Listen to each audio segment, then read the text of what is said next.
Welcome to my YouTube channel. अच्छा जी student, आज की वीडियो में हमने जो पढ़ना है वो हमारे पास जो टॉपिक है वो हमारे पास जो हमारा टॉपिक है वो हमने पढ़ना है माइक्रोमीटर स्क्रू गेज। ठीक है जी, इससे पहले हमने मीटर रूल पढ़ा था या मेजरिंग टेप पढ़ी थी और वर्नियर कैलिपर पढ़ा था मेजरिंग इंस्ट्रूमेंट में। अब हमने जो मेजरिंग इंस्ट्रूमेंट में पढ़ना है वो हमारे पास है माइक्रोमीटर या स्क्रू गेज। माइक्रोमीटर और स्क्रू गेज हमारे पास अब क्या चीज़ होती है। पहले हमने पढ़ा कि 1 मिलीमीटर तक हमने जो करनी है पैमाइश करनी है किसी इंस्ट्रूमेंट की, वो हम मीटर रूल से करते हैं। अब उसके 10वें हिस्से से करनी है तो वर्नियर कैलिपर करनी है। अब उससे भी नीचे अगर हमने करनी है तो वो स्क्रू गेज है, माइक्रोमीटर स्क्रू गेज हम उसके लिए इस्तेमाल करते हैं। तो पढ़ते हैं, it is use to measure very small length such a diameter of a wire of a thickness of a metal sheet. यानी कि हमारे पास बहुत छोटी हमारे पास लेंथ को मेजर करने के लिए इस्तेमाल होती है, जिस तरह कि डायमीटर ऑफ अ वायर, एक वायर का जो हमारे पास डायामीटर है, बारीक सी वायर है उसका डायामीटर है, या किसी थिकनेस है मेटल शीट की, आपने कोई भी मेटल की शीट है, लोहे की शीट है, उसकी आपने थिकनेस आपने फाइंड करनी है तो वो हमारे पास माइक्रोमीटर स्क्रू गेज के ज़रिए आप कर सकते हैं। ओके जी। अब इसके ऊपर भी दो स्केल्स होते हैं, एक होता है मेन स्केल, एक होता है सर्कुलर स्केल। ठीक है जी, एक मेन स्केल होता है, एक सर्कुलर स्केल होता है। और उससे पहले ना आपने वीडियो को लाइक करना है, चैनल को सब्सक्राइब करना है, ये आपने काम ज़रूरी करना है। अब ये पढ़ने से पहले हमने आप इसकी शक्ल की तरफ जाते हैं और आपको पता होना चाहिए कि इसकी शक्ल में क्या है, कि जिससे आपको थोड़ा सा अंदाज़ा हो जाए। ठीक है जी, अंदाज़ा आपका हो जाए। ठीक है जी, ये मैं इधर आपकी इसकी शक्ल दिखाता हूँ। ये हमारे पास एक स्क्रू गेज है। ठीक है जी, ये आपके पास यू शेप एक बनी हुई है। ये आपके पास एक ये वाला ना गोल सा बना होता है, इसे कहते हैं एवल, एनवल, एनवल कहते हैं इसे। ठीक है जी, और ये हमारे पास एक लंबी सी जो डांग सी होती है, छोटी सी होती है, उसे कहते हैं स्पेंडल, स्पिंडल होता है। ये आपके पास स्पिंडल होता है। ये आपके पास ये जो चीज़ है ना, ये वाली, ये आपके पास होती है मेन स्केल, जिसे कहते हैं सेल्वल। ठीक है जी, ये हमारे पास एक मेन स्केल होता है। और ये हमारे पास जो चीज़ होती है ना, गोल सा घुमा होता है, इसे कहते हैं हम थंबल, ये हमारे पास सर्कुलर स्केल होता है। ठीक है जी, और ये हमारे पास एक रिचिट होती है, इसे हमसे घुमाते हैं ऐसे। और ये हमारे पास एक सारा जी इनमें जो चीज़ें हैं वो हमारे पास ये स्क्रू गेज है, ये एवल होती है। ठीक है जी, ये स्पेंडल होता है, इससे हम घूमता है, ये घूमता है, मूवेबल होता है। और ये जो हमारे पास मेन स्केल होता है वो सिल्वल होता है, ये थंबल होता है, ये सर्कुलर स्केल होता है। तो दो स्केल्स हो जाते हैं और ये हमारे पास एक स्क्रू गेज है। अब ये देखें ना, ये बहुत सी हमारे पास इन्फॉर्मेशन उसने बता दी हुई है कि लिमिटेशन ऑफ मेजरिंग इंस्ट्रूमेंट है।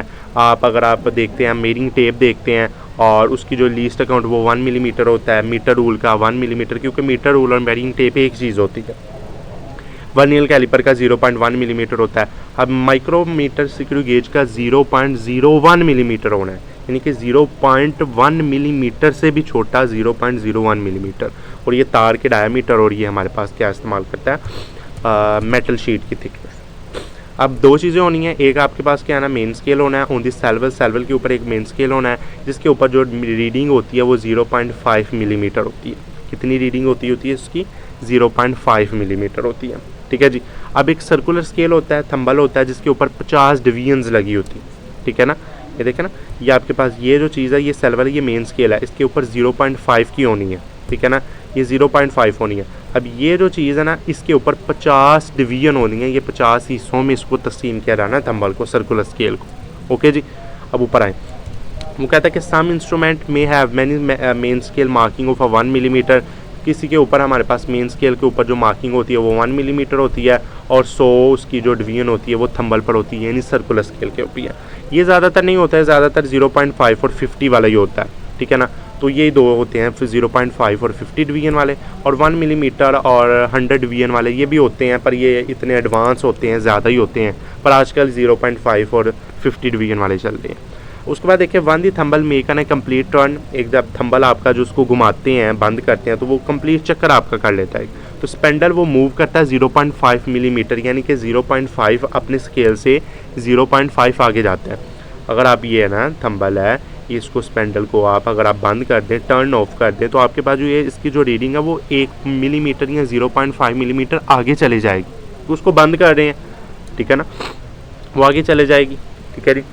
और on the main scale which is called the pitch of screw gauge, जिसे हम कहते हैं कि वो स्क्रू गेज की क्या है, पिच है। जब सम थंबल को हमारे पास आपका एक कंप्लीट टर्न मुकम्मल कर लेता है, और जब स्पेंडल हमारे पास 0.5 जो टर्न है मिलीमीटर है वो आगे चला जाता है मेन स्केल क्या, तो उसे हम कहते हैं कि ये हमारे पास पिच है, पिच ऑफ स्क्रू गेज। तो ये आपने डेफिनेशन याद करनी है।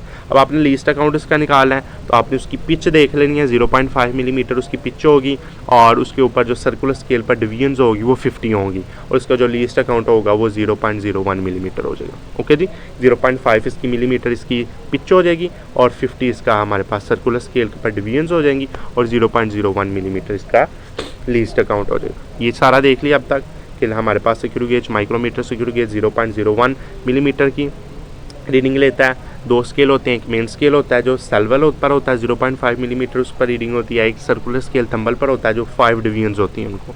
और आप इनको बंद करें थंबल को, आपका एक कंप्लीट टर्न करें तो हमारे पास जो स्पेंडल है वो 0.5 आगे चले जाएगा मेन स्केल से, जिसे हम कहते हैं कि वो पिच है। ठीक है जी, वो पिच हो जाती है। अब ये आपने ये सारी उसकी चीज़ है। अब आपने वही कि ज़ीरो एरर देखना है और ज़ीरो एरर देखना है तो वो ज़ीरो एरर किस तरह देखेंगे। अगर आपने देखना है कि इसमें ज़ीरो एरर नहीं है तो आपने देखना है कि सर्कुलर स्केल अगर कोइंसाइड कर रहा है या हॉरिजॉन्टल लाइन, सर्कुलर स्केल की जो हॉरिजॉन्टल लाइन वो कोइंसाइड कर रही है मेन स्केल की लाइन के साथ। ठीक है ना, ये मेन स्केल का ज़ीरो है, ये हमारे पास सर्कुलर स्केल का ज़ीरो है। अगर ये आपस में कोइंसाइड कर रहे हैं तो हमारे पास इसमें ज़ीरो एरर नहीं है। ठीक है जी, there is no zero error. अगर आपस में ये कोइंसाइड नहीं कर रहे, ठीक है जी, आपस में अगर कोइंसाइड नहीं कर रहे, it is not exchange the found of a horizontal line of the main scale of joining the anvil and spindle और then there is a zero error in a screw gauge. तो ये आपस में अगर नहीं कर रहे तो हमारे पास इसमें क्या है, ज़ीरो एरर है। फिर देख लें कि हमारे पास मेन स्केल और सर्कुलर स्केल आपस में हॉरिजॉन्टल करना है, इस तरह हॉरिजॉन्टल ये इस तरह आपने हॉरिजॉन्टल उस लोगों ने आपस में टच करना है, कोइंसाइड करना है, तो फिर ज़ीरो एरर नहीं होना। अगर वो कोइंसाइड नहीं करे तो ज़ीरो एरर है। अब 2 केस होने हैं, देखिए किस तरह।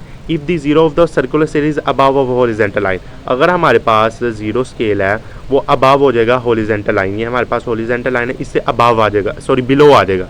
ठीक है जी, तो बिलो आ जाएगा तो आपने जो अब आप कर रहे हैं मेजरमेंट करें वो एक्यूरेटली नहीं होगी, उसकी जो थिकनेस है वो एक्यूरेटली मेजर नहीं होगी, वो थोड़ी सी हमारे पास उससे ज़्यादा आ जाएगी। ठीक है ना, एक्चुअल से थोड़ी सी ज़्यादा आ जाएगी। तो अब आपने उसका ज़ीरो एरर ख़त्म करने के लिए जो एक्चुअल से थोड़ी सी ज़्यादा है ना, उसको आपने उसमें से क्या कर देना, सब्ट्रैक्ट कर देना। ठीक है ना, तो आपका जो ज़ीरो एरर इसमें नहीं होगा। अब अगर आप वो बिलो अबव जा रही है, हॉरिजॉन्टल लाइन के अबव जा रही है, ठीक है जी, सर्कुलर स्केल की जो रीडिंग है वो अबव जा रही है हॉरिजॉन्टल लाइन के साथ और वो जो उसकी थिकनेस है वो एक्यूरेटली नहीं होगी, वो लेस हो जाएगी। तो लेस हो जाएगी तो हमारे पास उसमें जितनी वो आगे हमारे पास जितने पॉइंट वो आगे गई है तो उतने पॉइंट अगर उसमें आप प्लस कर दें, ऐड कर दें तो आपके पास जो ज़ीरो एरर है वो आपका ख़त्म हो जाएगा, यानी कि आपका सही आपकी एक्यूरेटली आपकी मेजर आ जाएगी। तो ये 2 केस हैं आपके पास चेकिंग है ज़ीरो एरर के। ठीक है जी, अगर किसी चीज़ की नहीं समझ लगती तो आपने पूछ लेना है कमेंट सेक्शन में। अब आपके पास आ जाता है मेजरमेंट यूजिंग स्क्रू गेज। अब स्क्रू गेज से मेजरमेंट किस तरह करनी है। सपोज करें when a steel sheet is placed in between anvil and spindle, तो एवल और स्पेंडल के दरमियान पे आपने स्टील शीट रखनी है। ठीक है जी, और the position of a circular is showed at, और ये आपकी पोजीशन है सर्कुलर स्केल की। ओके जी, read the marking of the server just before the thimble is showed is 0.5 millimetre. अब देखें क्या होगा। अब ये आप देखें, ये हमारे पास है मेन स्केल यानी सिल्वर स्केल। अब इसकी रीडिंग आपने देखनी है कि ये 0 से कितने दर्जे आगे गया है। अब आप देखें, ये 1 दर्जा, ये 2, ये 3, ये 4, ये 5 और 6 दर्जे ऊपर से चला गया। अब नीचे से देखें, ये छोटा सा 0.5, तो 6.5 मिलीमीटर रीडिंग आ गई मेन स्केल की। अब आप इस हॉरिजॉन्टल लाइन के सामने देखें कि कौन सा दर्जा आ रहा है, तो ये 25 इसके सामने इसका दर्जा आ रहा है, तो जो हमारे पास सर्कुलर स्केल की रीडिंग होगी वो 25 होगी। अब आपने उसकी लेंथ किस तरह फाइंड करनी है, थिकनेस इसका शीट की किस तरह फाइंड करनी है। आपने मेन स्केल की रीडिंग लेनी है, उसको प्लस करना है सर्कुलर स्केल और मल्टीप्लाई लीस्ट अकाउंट। ये मेन स्केल की रीडिंग है, ठीक है जी, आपका सर्कुलर स्केल की रीडिंग 25 आ गई, ये आपका लीस्ट अकाउंट है। इन दोनों को मल्टीप्लाई करें 0.25, इन दोनों को प्लस करें तो 6.75 मिलीमीटर इसकी एक्चुअल लेंथ आ जाएगी, एक्चुअल हमारे पास थिकनेस आ जाएगी किसकी, मेटल शीट की। तो इस तरह आप मेजर कर सकते हैं स्क्रू गेज को।